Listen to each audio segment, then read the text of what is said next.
मौर्य साम्राज्य खड़े होने का पूरा श्रेय चाणक्य को जाता है। चाणक्य ने चंद्रगुप्त मौर्य से वादा किया था कि वे उसे उसका हक दिलाकर रहेंगे, उसे नवदास की राजगद्दी पर बैठाएंगे। चाणक्य जब तक्षशिला में टीचर थे तब अलेक्जेंडर भारत में हमला करने की तैयारी में था। तब तक्षशिला के राजा व गांधार दोनों ने अलेक्जेंडर के सामने घुटने टेक दिए। चाणक्य ने देश के अलग अलग राजाओं से मदद मांगी। पंजाब के राजा पर्वतेश्वर ने अलेक्जेंडर को युद्ध के लिए ललकारा, परंतु पंजाब के राजा को हार का सामना करना पड़ा, जिसके बाद चाणक्य ने धनानंद नंद साम्राज्य के शासक से मदद मांगी, लेकिन उन्होंने मना कर दिया।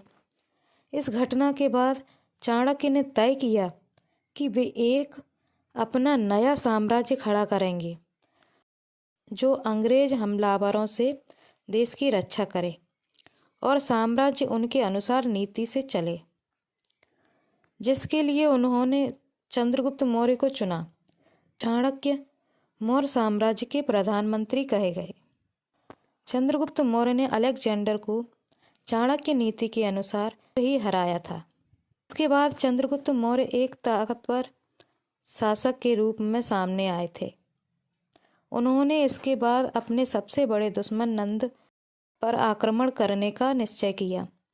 उन्होंने हिमालय के राजा पर्वतका के साथ मिलकर धनानंद पर आक्रमण किया।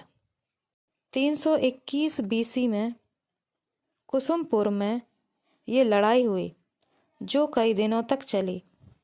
अंत में चंद्रगुप्त मौर्य को विजय प्राप्त हुई और उत्तर का ये सबसे मजबूत मौर्य साम्राज्य बन गया। इसके बाद चंद्रगुप्त मौर्य ने उत्तर से दक्षिण की ओर अपना रुख किया और बंगाल की खाड़ी से अरब सागर तक राज्य फैलाने में लगे रहे। हिंद को दक्कन से जोड़ने का सपना चंद्रगुप्त मौर्य ने सच कर दिखाया। दक्षिण का अधिकतर भाग मौर्य साम्राज्य के अंतर्गत आ गया था। 305 बीसी में चंद्रगुप्त मौर्य ने पूर्वी पारसिया में अपना साम्राज्य फैलाना चाहा। उस समय वहाँ सेल्यूकस निकेटर का राज्य था, जो सेल्यूसिड एम्पायर का संस्थापक था। वह अलेक्जेंडर का जनरल भी रह चुका था। पूर्वी पर्सिया का बहुत सा भाग चंद्रगुप्त मौर्य जीत चुके थे। वे शांति से इस युद्ध का अंत करना चाहते थे। अंत में उन्होंने वहाँ के राजा से समझौता कर लिया और चंद्रगुप्त मौर्य के हाथों में सारा साम्राज्य आ गया। इसी के साथ निकेटर ने अपनी बेटी की शादी भी चंद्रगुप्त मौर्य से कर दी।